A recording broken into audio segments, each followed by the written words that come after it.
हरे कृष्ण सम्पूर्णमा राधे राधे साथीहरू।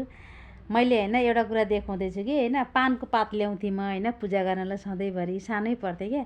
यसपालि चाहिँ अब पूजा गरेको है, हजुरलाई देखाउँदैछु क्या कत्रो बडा क्या पात, हेर्नु त। यो त अझ सबभन्दा सानो यो है। यहाँ हेर्नु न, यहाँ कत्रो कत्रो पात छ क्या यसपालिको पानको पात। हेर्नु त साथीहरू, कत्रो ठुल्ठुलो पात क्या।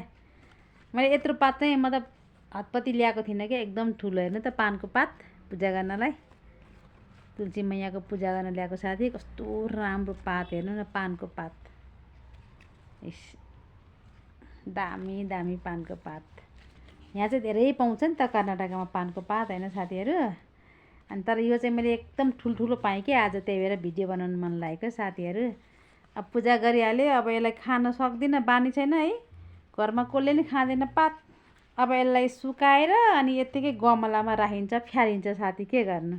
प्रसाद हो, गमलामा राख्ने हो। हरे कृष्ण।